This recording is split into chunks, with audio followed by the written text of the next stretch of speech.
Pompeo says Iran's ability to fund terror groups is shrinking. US Secretary of State Mike Pompeo said that the Iranian regime's ability to fund proxy terror groups is shrinking in part because of US sanctions. Groups backed by the Iranian regime are already having to deal with less funding as the regime's economy shrinks, Pompeo said during an appearance on Fox News Sunday.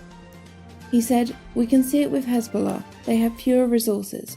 We can see it with the Shia militias in Iraq, they are scrambling for resources. We think the Iranian GDP will shrink by as much as 12 or 14% this year." He added, "This will reduce their capacity to purchase the things they need, the equipment they need, the materials they need to inflict terror around the world. That's President Trump's approach. I think we've been very successful so far." 54 years in prison for 3 female labor activists in Iran. The Iranian regime's revolutionary court in Tehran has sentenced 3 female labor activists to a total of 54 years in prison.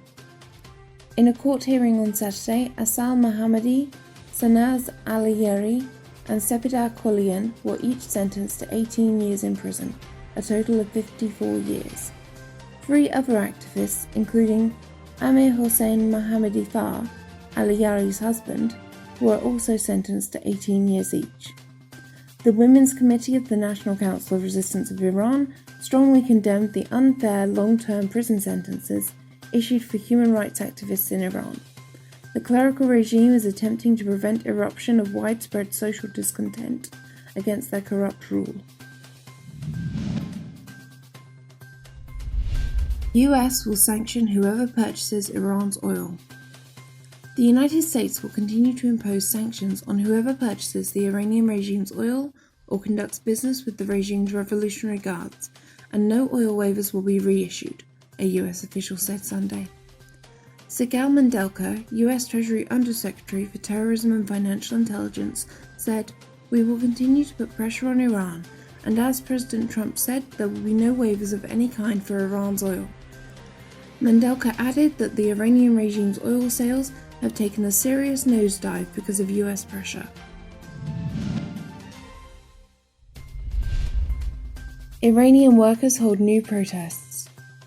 A group of employees of the HEPCO company in Iraq held a protest on Saturday outside the company's main office building. They held a sign which read, "We HEPCO workers are shouting loud and clear that we are demanding the clarification of our shareholding status and ownership of the HEPCO company after 5 years of being left in limbo. We're not just looking for a new company manager." In the city of Shush, official employees of the Haftabah sugarcane company held a rally for the second consecutive day on Saturday. These workers are demanding paychecks for the previous 2 months. Officials at the state-affiliated company are refusing to sign and confirm these workers' employee contracts, deliberately leaving them in the state of limbo and allowing company officials to fire them at their will.